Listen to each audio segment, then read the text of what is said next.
Drinks, food, art, fun. This is Hops and Spirits Kentucky.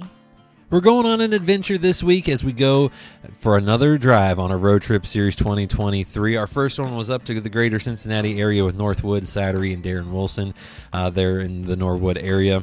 Next, though, we're leaving that hoppy side, going to the spirit side, more specifically the bourbon world, as we head to Nashville, Indiana, and Hard Truth Distillery, and we talk with their master distiller, Bryan Smith. But before all that, what's pouring Kentucky? Some news and notes around the state. We've got plenty for you. Marigold Catering Co. is expanding its food expertise into a new restaurant called the House of Marigold, which is located in the former Royals Hot Chicken location on Shelbyville Road in Louisville. The breakfast and lunch spot will offer a seasonal menu, full cocktail bar, and pop-up dinners. Oldham Brewing Co., which originally opened inside the Glen Oaks Country Club, is changing its name to Inside Job Brewing Co. and moving from Prospect to Old Louisville. The building on South 6th Street is about 5,000 square feet and gives the team an opportunity for significant expansion. The back half of the building houses Camp Social Club.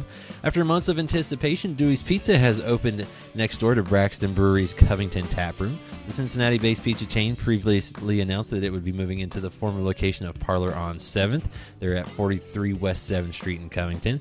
This Dewey's will offer the same menu of pizzas, calzones, and salads patrons have come to love, but guests can now opt to enjoy their pizzas either in the restaurant itself or inside the neighboring Braxton taproom.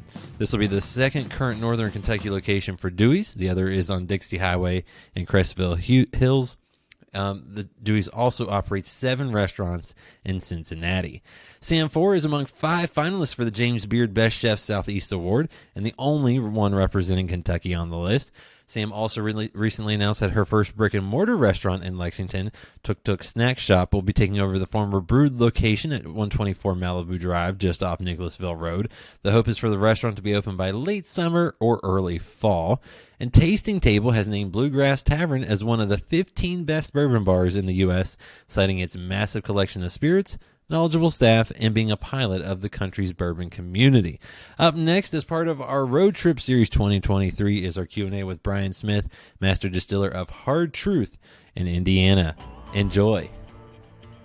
Remember to check out Hops and Spirits on social media at Hop Spirits, all one word, on Instagram, TikTok, Facebook, and Twitter.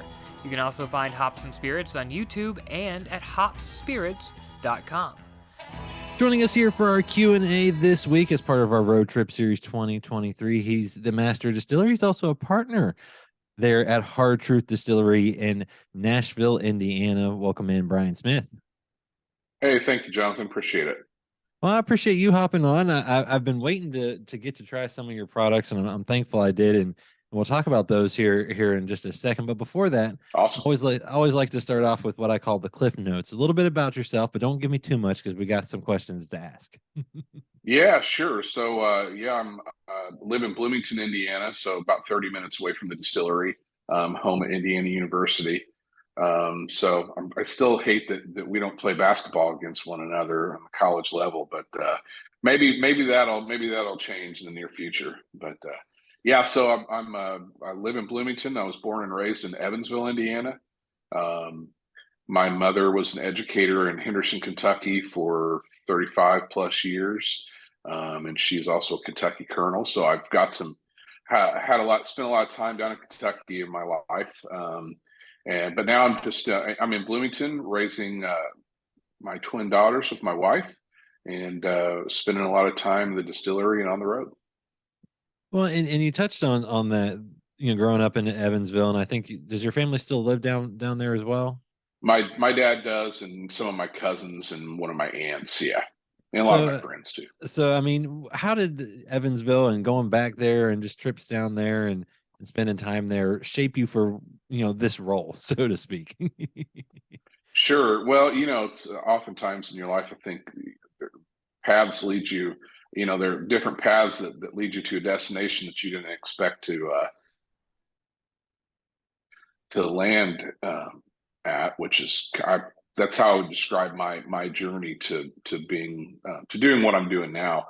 Now looking back, through the lens of time, I can see how it all makes sense. But my dad, some of his friends are West Siders there in Evansville, and a lot of those guys, they get together every year, make sausage a couple times a year and make wine every year. So, I did grow up around doing some of those things and it was always seasonal. I never thought about that, shaping what I would maybe do as a vocation. But, it's certainly something that I draw on greatly whenever I, just as far as the instincts on the things that I do. And then, of course, I had some wonderful culinary influences in my life growing up. But,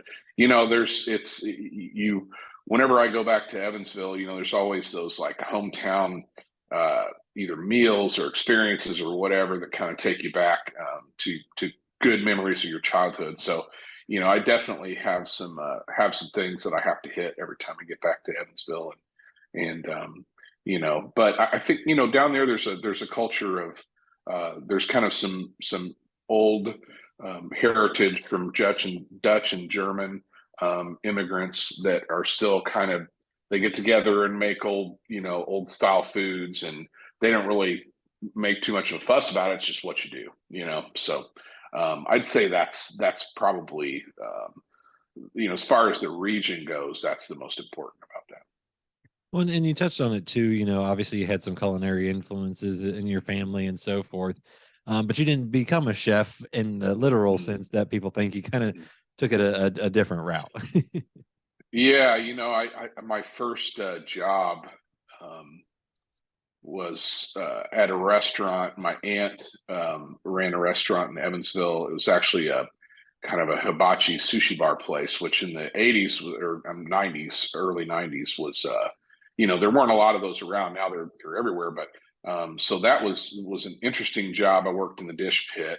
And I think working in a restaurant I think everyone should do it at some point in their life. It's a wonderful lesson in humanity, in service, in everything, because you really, you've got the whole strata of different economic strata and everything of people all working together to get through a service. So I will tell you that I've worked in restaurants, in the back of the house, a few different restaurants in my life.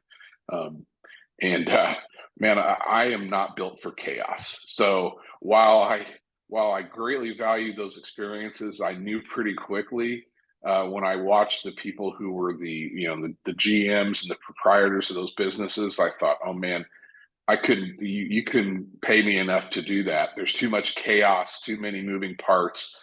So my hat's off to the folks that pull that off every day, because it's a gigantic feat. So I think that really, I just expressed those interests that I have and the passion that I have for making food over the years, just with gatherings with my family and friends, parties. I still love, if I have a day or two off, I'll get up in the morning and start looking through, things to inspire maybe something that I'll make that evening, and then I'll go to the store, and then I'll spend all day doing it. And I just love doing that. So. Well, and like I said, you're still using recipes, just in a different way in your current role. And before you even got into distilling, though, you mentioned the winemaking that the family would kind of do from time to time, but you also brewed beer. So how did you get into those first? And what took you down that route?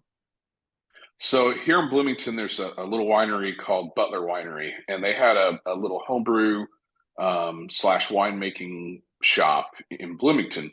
So when I was here in college, so I came to college in '92, and that was really the start of beer other than, your domestic four.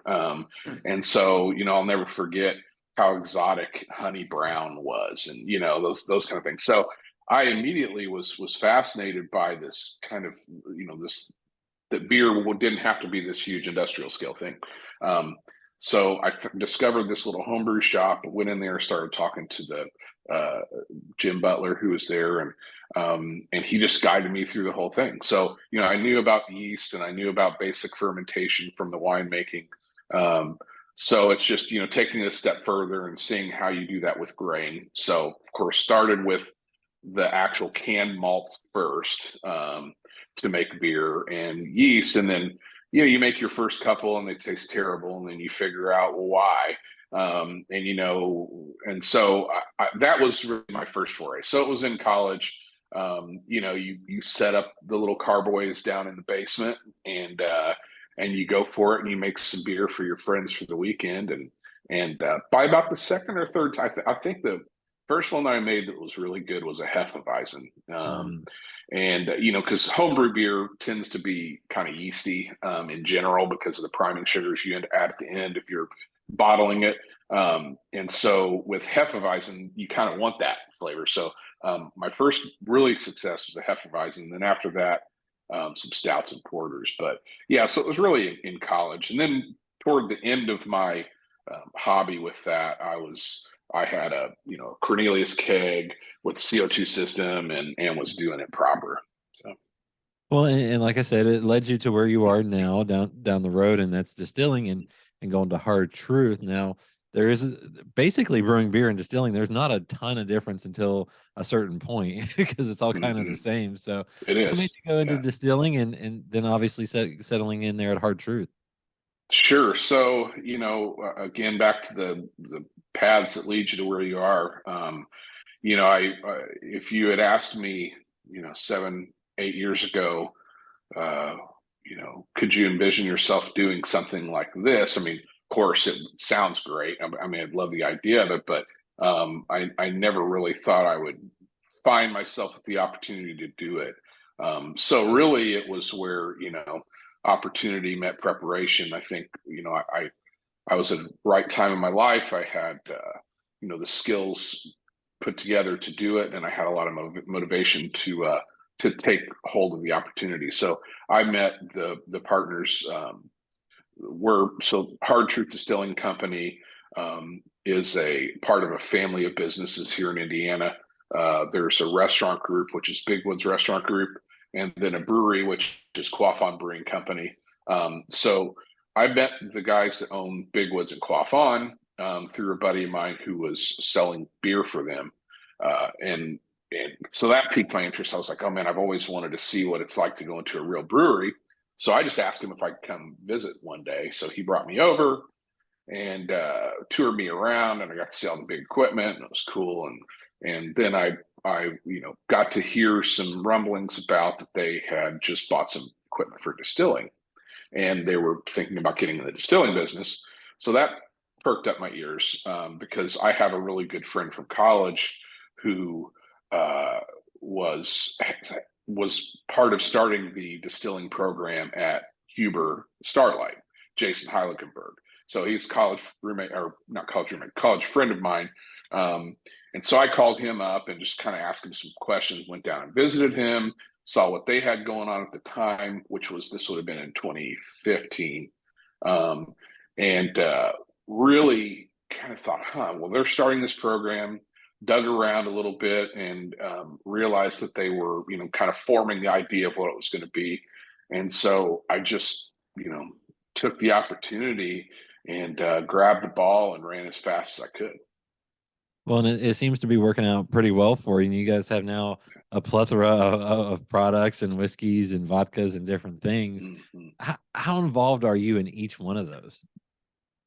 Yeah, so I always say it's been an incredible privilege to be a part of this. So I've been there. So at the very, very beginning, Cole Smith was the one that helped put together the equipment, and they needed someone to help him at the beginning. He had done 2 batches of malt whiskey at that point in time because, we had all this malt from the brewery, but we weren't sure 100% what the equipment, could process regarding other grains or products. So when I joined in, really, I started to kind of look at the landscape, and he and I together formulated like, okay, what could we do first with this equipment?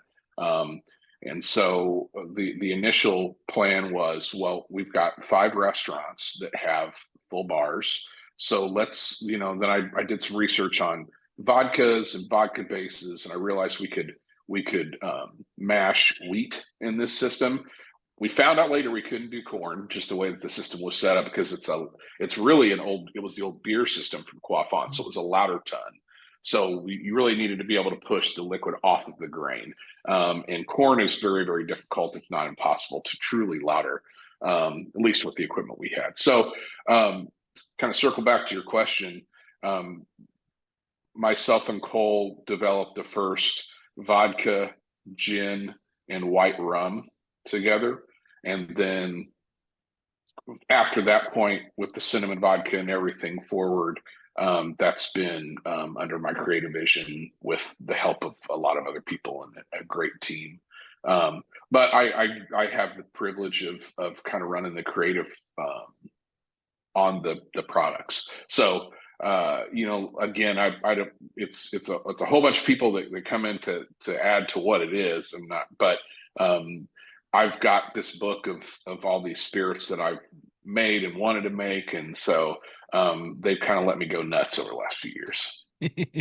Well, you've been knocking it out of the park, so I'm sure that helps them. Thanks. Them let you do it, and obviously, when you're distilling those different spirits, and it's typically on the same still or the same column and so forth. Mm-hmm. How different is that process each time, or how similar is it?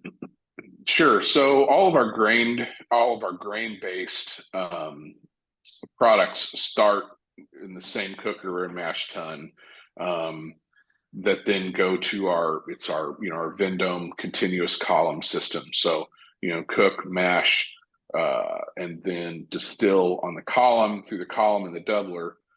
So either we do that and put it in a barrel to become whiskey, or in the case of our vodkas or our any of our vodka based spirits, we mash, we cook and ferment 100% wheat, and then we run that through the column and the doubler. And then once it comes out of the column and doubler, we also have a 250-gallon Vendome pot still with a vodka column. So once we basically essentially make 100% wheat whiskey, then we dilute that down, put it in the pot still, and run it through the vodka column to create vodka. With our rums, we start out with 50% molasses and 50% raw sugar. We ferment it in smaller fermenters, little square tote fermenters, and then we run those, strip them through the pot still, and then do a stripping run, and then do a finishing run, which is where we take it off the pot still. So that the rum never touches the column.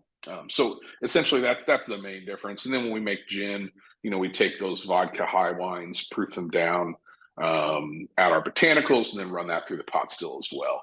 So we've essentially got two systems in that same still house that operate. They can operate at the same time together, but the whiskey system is constantly running. Well, and you talk about the whiskeys. You guys use that sweet mash for the most part. How does that differ from what a lot of folks use in the sour mash? Yeah, it's a great question, and it's one of our favorite things to talk about at Hard Truth. We really had an aha moment it was late 2016 when we met. I was doing due diligence. We knew we were going to build the new distillery. So our original distillery was like literally a 900 square foot space above a pizza restaurant with a couple of very above hobby grade stills, but not far above hobby grade stills. They worked great. They just were small and a little bit cantankerous. But so when the partners, they're the ones really that have the big vision, right? The guys I work with. So they had the big vision for the place and what we could be, and then let me focus on the liquid. So as I was focusing on the liquid, I thought to they're like, hey, we're going to purchase this piece of property. We want to do a big destination distillery. What should the system look like? What should we make? What should the system look like? So Cole and I spent a good 6 months to a year, a lot of time in Kentucky, going around to all the different distilleries. And the wonderful thing about this industry is that people are really welcoming. I know you hear that all the time, but I mean, if you say, hey, we're getting ready to build a distillery, or we're upgrading our distillery, do you guys have some time for us? Almost all the distilleries will give you essentially an industry peak and discussions, and very open. So, as we were doing that tour through Kentucky and meeting all these different distillers and distilleries, randomly, this is before they had any of their whiskeys in the market, and really hardly anyone knew about them. We found Wilderness Trail down in Danville, Kentucky, and we had just been in Lexington for a while. And I said, it's not that far from Lexington. We should at least swing by there. We might as well. And so Cole and I went by there, called, and met with Shane and Pat. They spent like 3 hours with us. And, of course, they tell the sweet mash story from the beginning. And to me, I wasn't familiar with that. I mean, I knew what sour mashing was. They explained what sweet mash was. It made sense to me. But as far as the benefits or the difference that it could make in the whiskey, it kind of hit my ear like marketing, right? It didn't hit my ear like an actual thing, like more of a marketing thing. But then they took us into their first little rick house, which is now when you go on their property, it's this little mini thing. It looks like a miniaturized version. And they drilled their oldest whiskey at the time, which was a 2-year-old rye whiskey, and let us taste it. And that was the moment that really changed everything in my mind as far as what whiskey could be, based on this sweet mash process. So I kind of thought, well, whether it's the sweet mash or whatever they're doing, these guys are doing something right. Because for my palate, I'm always looking for complexity but balance. And that rye whiskey really, for 2 years old, it was just incredibly complex, and it had all this, beginning, a middle, and an end, and then another end, and then another end, and it just kept going. And I thought, how are they getting this in a 2-year-old whiskey? And so we ended up spending some more time with Shane and Pat, getting to know them better. And they really were integral in helping us to kind of put together our distillery system. But really, with sweet mash, as long as you can set up the hygiene in your distillery, in a correct way, which takes a little bit more equipment, a little more expense in the front end. But, as long as you can eliminate the possibility or highly reduced possibility of any kind of bacterial contamination that would be over and above what's normally in a distillery, through hygiene, as opposed to adding backset, which is what sour mash does. If you can do that without having to add backset, you really have an opportunity to celebrate the grain in a far more complex and robust way. So for my palate, sour mash whiskeys are great. I mean, some of my favorite whiskeys are distilled in that way, but initially that addition of the backset, to me, kind of mutes some of those really bright, beautiful grain flavors that you can express in sweet mash. So as long as you can keep consistent and keep your hygiene going, sweet mashing brings out these amazing fruit and floral notes in grains that, and not in a like young grassy way, but in a really a new way, really, to me. And so we knew, being north of the Ohio River and being, knowing our philosophy of wanting to create complexity and balance, sweet mash was just a perfect fit. So we ran hard at it, and I'm actually pretty surprised that, at this point still, it's Kentucky Peerless, it's Wilderness Trail, and it's Hard Truth that are really the 3 brands that are kind of hanging their hat on the sweet mash process. Well, it's magnificent, and the rye that you put out is great, and I'm going to get to that next. But you also do make a big point to use everything fresh ingredients. You work really hard with the farmers that you guys work with. Why is that also extra important for what you do? Because that's an extra expense, an extra step that you guys take. It's a great question, and it's funny because sometimes it seems like when you hear people talk about doing that, it makes it sound like they're doing something kind of out of the ordinary. But the way that I approach, whenever I think about making because I kind of think through the culinary lens whenever I think about whiskey making. And when I think about the best foods, it's always get really great ingredients and just don't screw them up. Right. So that's really how I think about this. And if you think about it through that lens from the beginning, it doesn't become more difficult or really even more costly to do it that way. It's kind of a frame of thought. So, working with, we live in Indiana. We grow great grains, ton of corn, ton of wheat, more rye now than we did before. And we're growing some great rye now in Indiana. But being able to connect with the farmers and say, hey, we want to work with you directly, really wasn't that difficult. In fact, our corn and wheat farmer actually came to us. And so being able to work directly with the farmer, they take a lot of pride in it. They have a lot of buy-in. So they're obviously, growing and providing us with the best grain that they grow each season. So that's an amazing thing. And then, working with our water source to make sure that the water is exactly what it should be. And then, buying great equipment. I mean, I can't say enough that, Vendome Copper and Brass Works is very expensive. There is a reason. I mean, that equipment has been absolutely flawless in its operation since day one. Of course, we've had to make our own tweaks because of the flavor we want or the process we want to dial in. But so, you get great grains from your farmers. You have really good water. You have great equipment. Then you put in great process, obviously. And then the last key is great barrels. So working with a great barrel cooperage we started working with Independent Stave. We've now diversified, work with Independent Stave and West Virginia Great Barrel Company.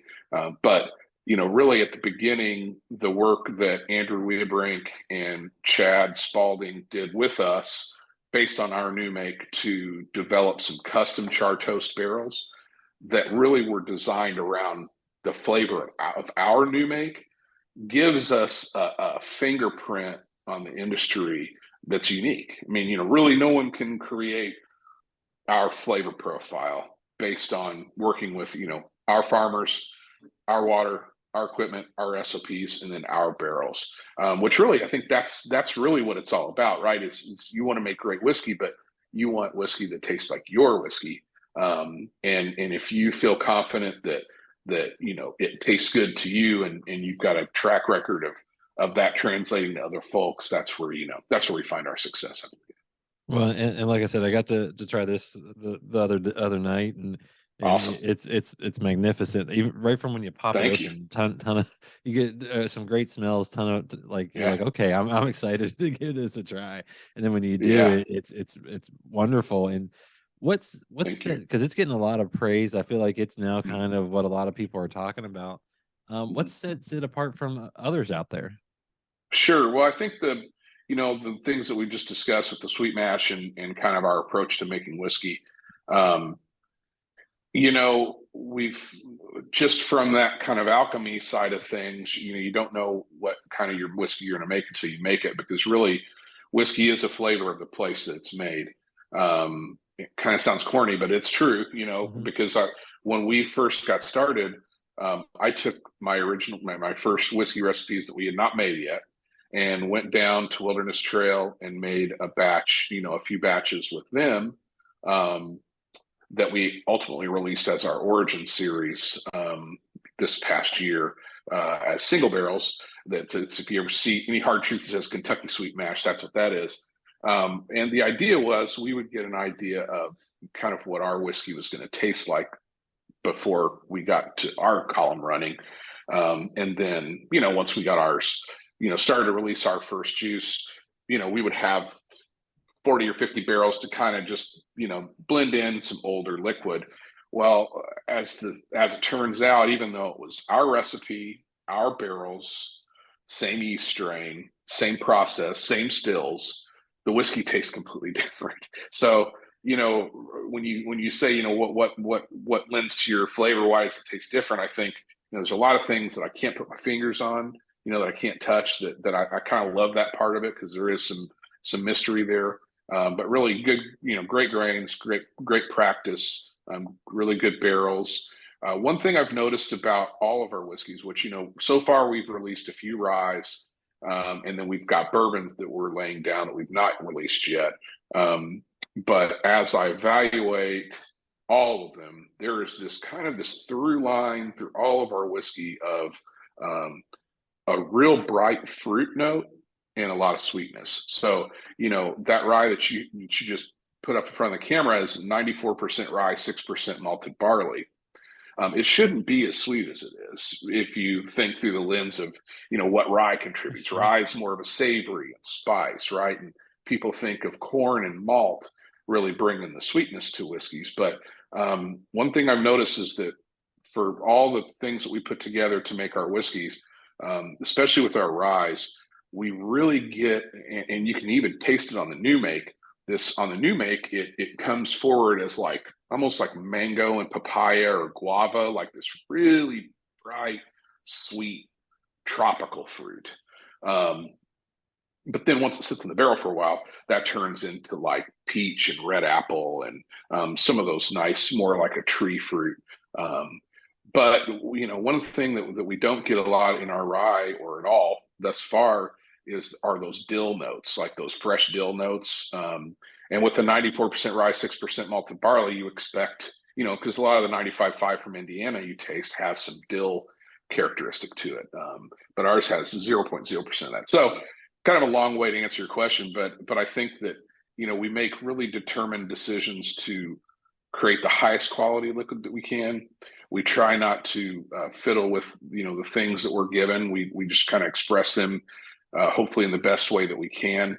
And then we just let the liquid speak for itself. So even though we're a sweet mash, we're not adding sour, we're not adding backset in, we're finding that there's a tremendous consistency throughout all of our whiskeys that really speaks to our process and our ingredients.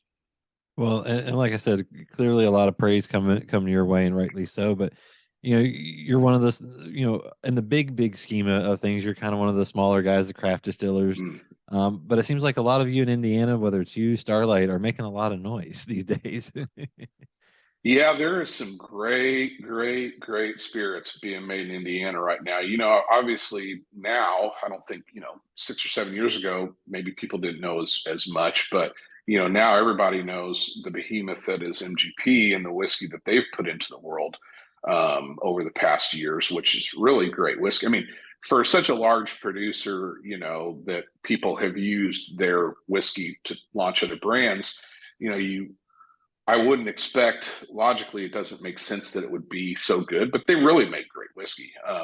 But besides them, if you think about how Kentucky whiskey traditions, a lot of the information, the tradition, the quality kind of radiates outward from centralized areas. So being that we're so close to Kentucky and with MGP, there are a lot of great things happening in Indiana now. Guys at Starlight, Ted Huber, his kids, Jason Hagenberg there, and their whole team there at Starlight has been making great whiskey. Alan Bishop at Spirits of French Lick is making great whiskey. We've got the guys now up north. There's going to be a new facility that they just opened it at West Fork and Westfield. Then Journeyman's putting in a new facility now coming down from Michigan into Indiana. So there are really, and there's some other ones that I'm missing that are great distillers as well. But the Indiana distilling community is really putting out some great stuff, and I think you're going to see a lot more I know you're going to see a lot more from us coming forward, and I think that the praise that's coming for my peers is really deserved. They're making some great stuff. A lot of great apple brandy as well. I don't know if Southern Indiana's kind of been known. And if you read anything from Alan Bishop, he does a lot of historical, brings up a lot of old historical stuff about the German settlers that came into, they call it the Little Black Forest there in Southern Indiana. And there's a long tradition of making great apple brandy. We don't make any, but they've got some between Huber, Starlight, and Alan Bishop. There's some great apple brandy out there as well. I was going to say, whatever you guys are doing over there, I hope you guys keep doing it because it's great. And yeah, we're not going anywhere. And you touched on it a little bit. You got some bourbons that you've laid down that you're letting come to the right age that you want. What can folks expect down the road from you that you can talk about and not get yourself in trouble? Sure. No, I'll talk about anything. So we actually, another thing that I love about our opportunity is, being in Indiana, we're not kind of confined by a traditional paradigm of, like if I open a distillery in Kentucky, you probably wouldn't want to mess with a good thing that much, because it's, you make great whiskey in Kentucky, you put Kentucky bourbon on the label, you've got a big leg up.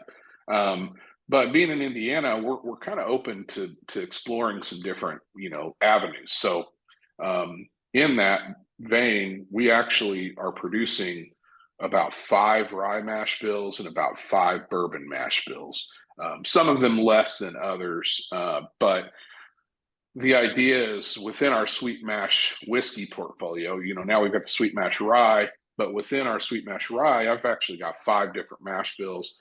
We're doing barrel finishes. I've got a guy named Chris Moore, who is a wonderfully talented guy. He's started out distilling, and now he's moved over to barrel management, blending, evaluations. He's got an incredible palate. He's been an incredible partner. He and Tim O'Brien, one of our business partners, Tim, Chris, and myself are kind of the core of the evaluation team.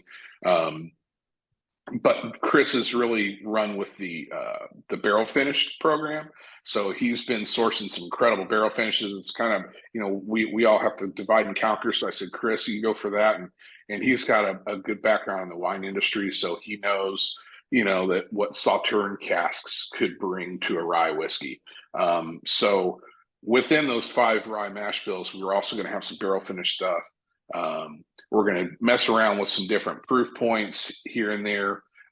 It's really going to be a great variety of things in the barrel finished. And then with our bourbons, we've got 4 or 5 mash bills with the bourbons, and we'll do some barrel finishes on that as well. So, this year we will be releasing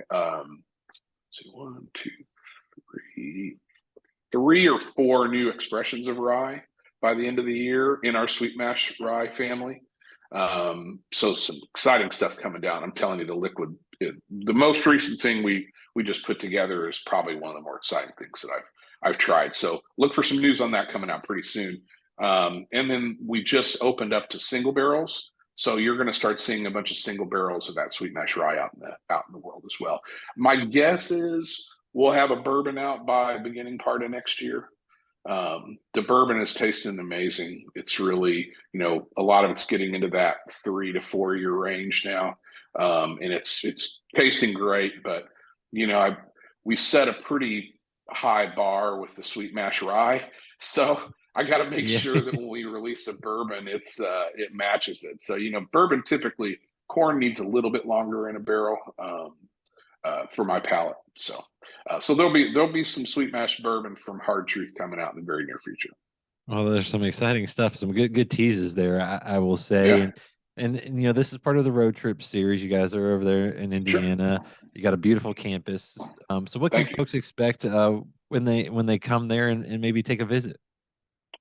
Well, so I think Jonathan, have you been? Did you? I have not been yet. Oh, you've not? Okay. We got to get you up there. So I think what they can expect is I've seen it too many times to not know it's true. Is expect to be very surprised when you pull onto campus. Almost every time we have a guest who have been to other distilleries or into the distilling world or have visited, like to tour stuff, and I meet them at our tour center, they get out of their car and they're like, "Oh my God, like do people know this is here?" I'm like, "Yeah, they do." But we get new people all the time. So first of all, my partners really had this huge vision for this beautiful piece. So if you've never been to Brown County, Indiana before, it's really a unique geographical spot in Indiana. It's where the Laurentide ice sheet stopped and pulled back. And so it's, as most of Indiana's flat farmland, Brown County is hills and hollers. It's beautiful, deep hardwood forests, creeks, streams. It's just a gorgeous place. And so we've got 325 acres, most of it wooded. We've got, you pull in, there's Rack House 1, and then a little rental cabin that's brand new, a luxury cabin. So if you go to Airbnb or VRBO, you can rent the cabin. It's the only place you can stay on the property. And then we've got a tour center where we do distillery tours, inside the barrel tours. We do an ATV tour. We drive, you drink. And that's fun. It takes about an hour. You go around out in the woods, all the way down the creek bottoms, all the way up, and you do I think 3 or 4 different tastings out there. And then from the tour center, we also have a 300 person restaurant, full service restaurant that's open. Like a lot of distilleries I know in Kentucky have very limited days and hours that they're open. We're open regular restaurant hours, so 11 a.m. to 10 or 11 at night, 7 days a week. So 300-seat restaurant has great food, and then underneath the restaurant we've got some space that you can rent out for private events. And then one of the coolest parts on the property is we've got a 1,000-person outdoor music venue just down from the restaurant. So if you're sitting up on the porch of the restaurant, you've got this big stage down in front of you. So we do concert series through the warm weather months. There's a quick service restaurant down below. You can get a cocktail, a beer, some food. So to give you an idea, we had over 500,000 people on our property last year. So it's, you look at the numbers on, how many folks visited Buffalo Trace last year, and people are very surprised when they get on their property that they've maybe heard of our brand, or they've just started hearing about it. And I think they expect kind of the scope of the visit to match what they know about us. And then they get there and they're like, it's this big. So that's hats off to a big team of other people other than myself. I had nothing to do with that property, but it's an awesome place to go work. Well, you get to enjoy it every day. And then obviously nearby is Nashville and some of the other businesses that the bigger group owns as well. And what can folks maybe visit nearby that to complete that full trip there? Yeah, so Bigwoods Restaurant Group, like I talked about before, they have we have a couple other restaurants there in Nashville. So there's Bigwoods Pizza. That's a great, I mean, the distillery is also family friendly, but Bigwoods Pizza is definitely a hit for folks that are visiting Little Nashville. Brown County Music Center just opened a couple years ago. So we get big, go to browncountymusiccenter.com or whatever, and there's incredible acts coming through there all the time. So you can, plan your weekend trip to Brown County, plan maybe a concert, come see us and hang out with us. Most people that come for the weekend, they'll think to themselves, oh, we'll go there on Friday night and then go do other stuff on Saturday. Inevitably, they'll be there Friday night and they'll be back on Saturday. So there's enough stuff to do on our property. It's kind of a big park. It's not kind of, it is a park-like setting, wide open, walking trails, hiking trails, ponds. It's really a place where if you want to come with your kids, you can go out and find a picnic table, get yourself a cocktail and some snacks and kind of spread out and have a lot of fun. It's a great place to spend as much time as you'd like. And then obviously if folks are looking to find Hard Truth out in the stores and so forth, where can folks find it these days? So the easiest thing to do is go to hardtruth.com, and we've got one of those little spirit finder widgets that you can click on and put in your zip code. Now, that system isn't perfect. So don't, if it says it's not, nearby you, it could be that it is, or if it says that it is, so it's not a perfect system, but it'll at least give you an idea of what states that we're in.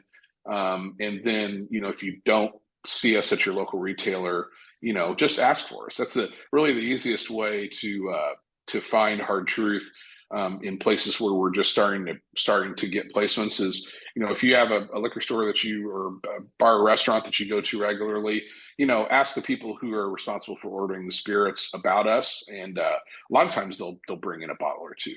But right now we're currently in 21 states, so we're just opened up New York, and then we're going to open up California later this year. So I've been out on the road a lot, visiting new markets, a lot of time in Texas, getting ready to go to Tennessee. We've been doing a lot of work in St. Louis and in Florida. So it's great. I love the experience on the property, but it's really exciting to see people connect with our brand, out in Texas. Well, like I said, everything I've had so far has been great. I can't wait to see what else you guys put out. And Bryan, thanks for sharing the story with me. Hey, Jonathan, thank you so much. This has been great. Find more from Hops and Spirits at hopspirits.com. Thanks, everybody. Bye.